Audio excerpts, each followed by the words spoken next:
तो जरूर बनाइए। खाना खाइए मत खाइए, एक सेट जरूर बनाइए आप। होने के बाद सोच सकते हैं इनका तैयारी किस लेवल का होगा कि इनका एसएससी में भी सिलेक्शन हुआ है और डॉक्यूमेंट वेरिफिकेशन करवा के आ चुके हैं, अब वेट कर रहे हैं वो ज्वाइनिंग लेटर के। और मैं प्रेजेंटली ग्रुप डी में 2018 जो वैकेंसी आई थी उसमें मैं नियुक्त हुआ हूँ 2019 में, और मैं अपना एग्ज़ाम का स्ट्रेटजी मैं आपको शेयर कर रहा हूँ।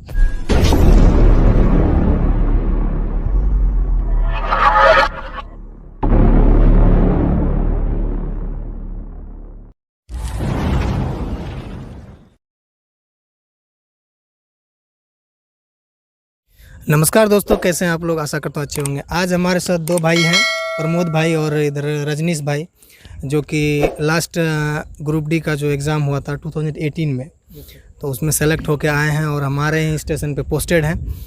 तो आप लोगों का बहुत ज़्यादा डिमांड था कि ग्रुप डी के बारे में बताइए, क्या सिलेबस होता है, कैसे यानी तैयारी करें, कौन कौन से बुक अच्छे होते हैं। तो उन सब चीज़ों पे मैं विस्तार में मतलब बताने के लिए इन दोनों भाइयों का आप लोगों के सामने लाया हूँ।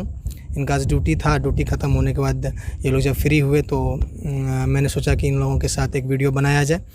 तो आप लोगों को ये सारा स्ट्रेटजी बताएंगे, क्या क्या स्ट्रेटजी रखना है, कैसे तैयारी करना है, कौन कौन से बुक होंगे आपके लिए अच्छे। नमस्कार दोस्तों, देखिए ग्रुप डी तो फर्स्ट हुआ है। ग्रुप डी की तैयारी करने के लिए आपको तो फर्स्ट में हो गया कि मैथ रीजनिंग, जो कि बेसिक मतलब पढ़ा रहेगा, तो मतलब आप कुछ मतलब तैयारी थोड़ा बढ़िया रहेगा। नहीं पढ़िएगा तो उतना तो बेसिक मतलब नहीं जानकारी रहेगा तो कुछ मतलब नहीं कर पाइएगा। इसलिए फर्स्ट तो है कि बेसिक जानकारी। उसके बाद हुआ कि आपको डेली मतलब 2 सेट कम से कम डेली मारिए। सुबह हो गया, शाम हो गया, कहीं भी कभी भी टाइम मिले तो सेट एकदम कन्फर्म मारिए, 2 सेट डेली। उसके बाद सेट मारने के बाद जो भी आपको त्रुटि लग रहा है कि मेरा गलत हुआ है तो उसको देखिए, दोबारा देखिए। उसके बाद हो गया साइंस हो गया, जीके हो गया। साइंस तो देखिए बेसिक पूछता है, बेसिक मतलब तैयारी रहेगा उस हिसाब से आप मतलब साइंस का 25 क्वेश्चन आएगा। साइंस का 25 क्वेश्चन आएगा, वो यानी कि आपका 10th लेवल का रहता है। उसमें न्यूमेरिकल का कितना नंबर रहता है? न्यूमेरिकल देखिए, न्यूमेरिकल तो 8 पूछता है, मैक्सिमम तो 8 तक पूछता है। हम लोग मतलब पिछले बार दिए थे तो 8 मतलब न्यूमेरिकल पूछा था। और देखिए जीके हो गया, तो जीके तो देखिए मतलब बेसिक तो उतना नहीं आता, हाईलाइट क्वेश्चन आता है कि कोई भी मतलब उसमें मार सकता है हाईलाइट क्वेश्चन। जिसका अच्छे से तैयारी होगा स्पीडी पे और लुसेंट पे और स्पीडी पे, जिसका अच्छा से कमांड होगा वो यानी कि आपका। और हो गया करंट, मतलब देखिए पिछले बार तो करंट लगभग 10 करंट पूछा था, मैक्सिमम 10 करंट पूछा था। और अब की बार अभी आप आरआरबी एनटीपीसी का एग्जाम दिए हैं कि नहीं दिए? नहीं, अभी तो मेरा नहीं हुआ है। आपका नहीं हुआ है? प्रमोद जी का अभी आरआरबी एनटीपीसी CBT 1 नहीं हुआ है। लेकिन हमारे रजनीश भाई हैं, उनका CBT 1 वो अभी 12 फरवरी को दे के आए हैं। 12 फरवरी को रजनीश भाई दे के आए हैं। नमस्कार दोस्तों, my name is Rajneesh Kumar, और मैं प्रेजेंटली ग्रुप डी में 2018 जो वैकेंसी आई थी उसमें मैं नियुक्त हुआ हूँ 2019 में, और मैं अपना एग्ज़ाम का स्ट्रेटजी मैं आपको शेयर कर रहा हूँ। देखिए दोस्तों, जैसे मैं भी आपके जैसा ही कॉमन स्टूडेंट रहा हूँ, अभी भी तैयारी कर रहा हूँ NTPC का। तो मैंने क्या किया था, लास्ट 2 मंथ जो है पर डे 2 सेट एटलीस्ट बनाता था। और देखिए दोस्तों, मतलब सेट बनाना बड़ी बात नहीं है, सेट बनाने से उसका विश्लेषण करना सबसे बड़ी बात होता है। आप सेट एटलीस्ट 1 तो ज़रूर बनाइए। अगर आपका टाइम है तो 2 बनाइए, नहीं टाइम है तो 1 तो ज़रूर बनाइए। खाना खाइए मत खाइए, 1 सेट ज़रूर बनाइए। आप 1 सेट बनाइए और उसका विश्लेषण ज़रूर कीजिए। मतलब आपको जो क्वेश्चन गलत होता है या मान लीजिए कि याद नहीं है, वैसा मतलब क्वेश्चन जो मतलब GK GS नहीं याद है, जो नहीं आपसे बना या मैथ नहीं बना, उसको आप एक टिक आउट कर लीजिए और उसको एटलीस्ट मान लीजिए आप 1 वीक में 6 बनाइए। 1 दिन आप नहीं बनाइए।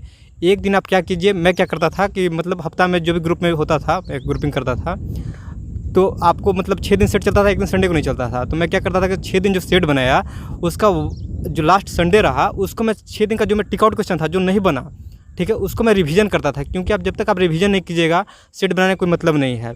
ठीक है।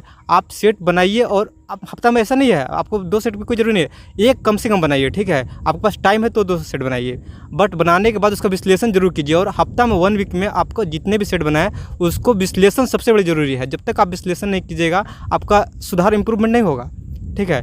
दूसरी बड़ी बात, आपको टॉपिक जानना जरूरी है, किस टॉपिक से कितने क्वेश्चन आते हैं। सबसे पहले आपको मैथ रीजनिंग जो है इस पर कमांड होना चाहिए, क्योंकि ये स्कोरिंग होता है। जैसे मेरा भी था तो मैथ रीजनिंग अच्छा था, स्कोरिंग था। आप 25 मैथ आते हैं, आपको पता होंगे, नए ग्रुप डी में का सिलेबस आया है, उसमें 25 रीजनिंग होते हैं, 25 आपको साइंस हो जाते हैं, और 25 जो होते हैं जीके जीएस, मतलब मिक्स रहते हैं, उसमें स्टैटिक भी रहता है, ठीक है। तो आपको मैं कहूँगा कि मैथ रीजनिंग खासकर स्कोरिंग होता है, इस पर आप ज़्यादा से ज़्यादा फोकस कीजिए, ठीक है। आप 50 में कम से कम कोशिश कीजिए कि 45+ आपका सही रहे, तब आपको अच्छा पोस्ट मिलेगा। ग्रुप में आप अच्छा मतलब पोस्ट जैसे पॉइंट्समैन हो गया, और भी आपको अच्छे पोस्ट हैं, वर्कशॉप हो गया, उसमें आप मिल सकते हैं, ठीक है। दूसरी बात आती है आपको, ये आपको मैंने साइंस बताया, साइंस में आपको जो है 2018 में आपको न्यूमेरिकल आ रहे थे, ठीक है। न्यूमेरिकल एटलीस्ट 5 तो जरूर आ रहे थे, किसी में 8 आ रहे थे, 8 9 भी आ रहे थे, ठीक है। मेरे में 5 आए थे, ठीक है। तो आपको क्या करना, ज़्यादा न्यूमेरिकल टफ नहीं आती है, उसमें आपको फिजिक्स केमिस्ट्री का, आप विद्यासागर की बुक आती है न्यूमेरिकल का, उसको आप प्रैक्टिस कर लीजिए, फॉर्मूला रिलेटेड रहता है, ज़्यादा टफ नहीं रहता है, वो आप कर सकते हैं साइंस में। और दूसरी बड़ी बात है कि आपको करंट अफेयर्स अच्छे होने चाहिए, क्योंकि करंट अफेयर्स से भी देखा, हम मेरे खुद एग्जाम में 5-6 करंट अफेयर्स थे, ठीक है। एटलीस्ट मानिए 5 से ज़्यादा ही रहेंगे, ठीक है। जहाँ तक ग्रुप डी 5 6 10 तक भी आया है, ठीक है। ये आपको स्कोरिंग होता है। सबसे बड़ी बात इसमें क्या है कि आप जो सेट बनाते हैं या एग्जाम में बनाएं, उसमें आप एक्यूरेसी का बहुत बड़ा ध्यान रखें, क्योंकि एक्यूरेसी बहुत बड़ा एग्जाम में, खासकर रेलवे के एग्जाम बहुत बड़ा फैक्टर रखता है दोस्तों, ठीक है। आप ऐसा नहीं कि मतलब सब क्वेश्चन बनाने की कोशिश नहीं कीजिए, आप 100 में आप 80+ ही बनाइए, लेकिन एक्यूरेसी बनाइए। ऐसा नहीं कि आप 100 में 90 बना रहे हैं, एक्यूरेसी नहीं है, तो फिर सर सक्सेस रेट कम हो जाएगी।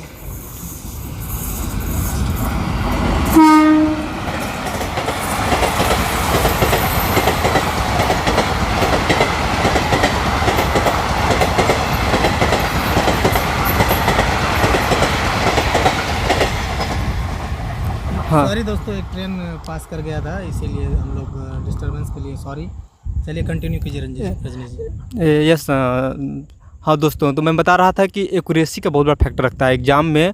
आप ये फैक्टर नहीं करता है आप कितना बना रहे हैं। आप सपोज मान लीजिए 100 क्वेश्चन आते हैं ग्रुप डी में, इसमें आप अगर 70 बनाते हैं, 75 बनाते हैं, आप एक्यूरेसी बनाइए। ऐसा मैं नहीं कर रहा हूँ कि आप 100 में 100 मारिए, 90 बनाइए, एक्यूरेसी बनाइए। अगर आप मैं अपना बता रहा हूँ, मैं 82 बनाया था, मेरा 76 नंबर आया है, ठीक है, ग्रुप डी मेरा, और सिलेक्शन हो गया, मैं प्रेजेंटली भी कर रहा हूँ, ठीक है।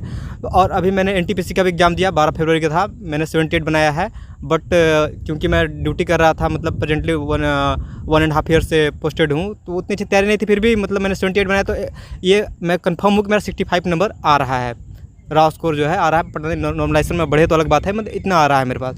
तो मैं आपसे कहना चाहता हूँ कि आप एक्यूरेसी पर ज़्यादा फोकस कीजिए। ऐसा नहीं कि आप तुक्का मारिए, ऐसा नहीं है, एक्यूरेसी कीजिए, आपको 100% सफलता मिलेगी। क्योंकि तुक्का बिल्कुल नहीं मारिए, क्योंकि रेलवे में एक्यूरेसी बहुत बड़ा फैक्टर रखता है।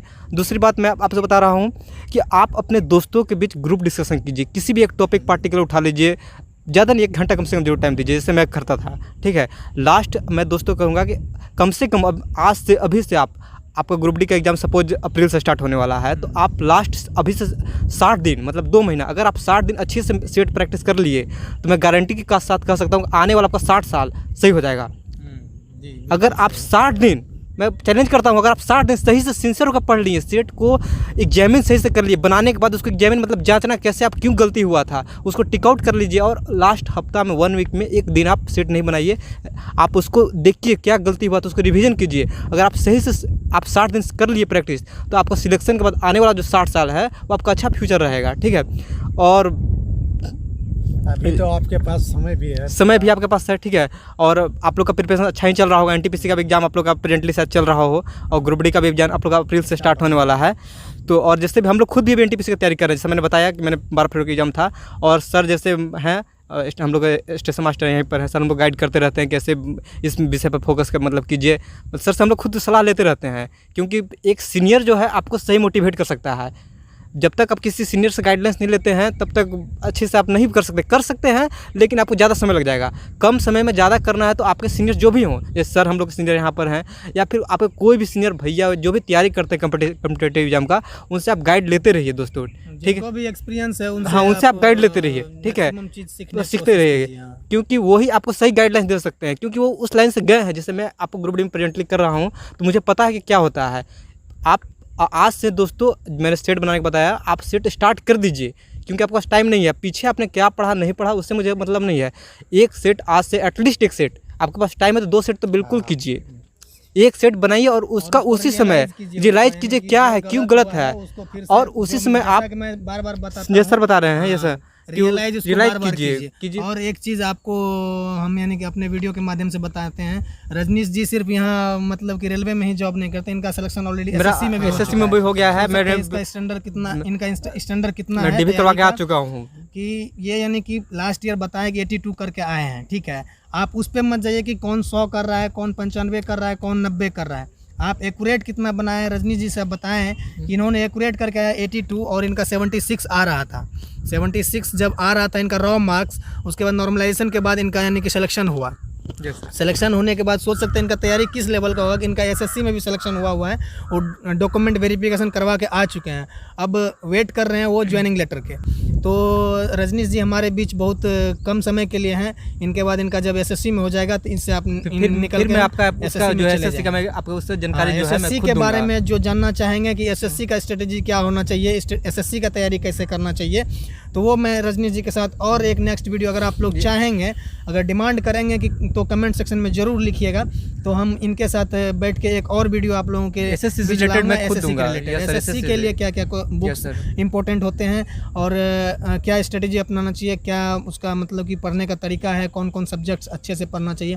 तो आज के वीडियो में आप जाने इनसे कि किस तरह से आप यानी कि ग्रुप डी का तैयारी कर सकते हैं और किस किस टॉपिक से किस किस बुक लिस्ट के बारे में विशेष में अगर जानना चाहते हैं तो एक और वीडियो हम लेके आएंगे, चूँकि आज थोड़ा समय का अभाव भी है और ये अंधेरा हो रहा है तो समय कम है। एक दिन और हम बैठेंगे आपके बीच, अगर आप बोलिएगा तो हम आपके बीच एक वीडियो और लेके आएंगे। और एसएससी के बारे में जो जानना चाहते हैं तो रजनीश जी ऑलरेडी एसएससी सेलेक्टेड हैं, इनका डॉक्यूमेंट वेरिफिकेशन सब कुछ कंप्लीट है, अब इनका सिर्फ ज्वाइनिंग बचा हुआ है। तो वो अगर चाहिएगा इनसे एसएससी के स्ट्रेटेजी के बारे में तो वो बोलिएगा, तो इनके साथ मैं एक और वीडियो बनाऊँगा। तो आज के वीडियो में यहीं तक रहेंगे। अगर हमारे चैनल पे नए हैं तो चैनल को सब्सक्राइब करके जरूर जाइए और वीडियो को लाइक ज़रूर कीजिए और ज़्यादा से ज़्यादा दोस्तों में शेयर कीजिए, ताकि जो भी ग्रुप डी का तैयारी कर रहे हैं उनके पास एक प्रॉपर गाइडलाइन जा सके। तो आज के वीडियो में इतना ही, तब तक के लिए मस्त रहिए, स्वस्थ रहिए। जय हिंद, जय भारत, वंदे मातरम।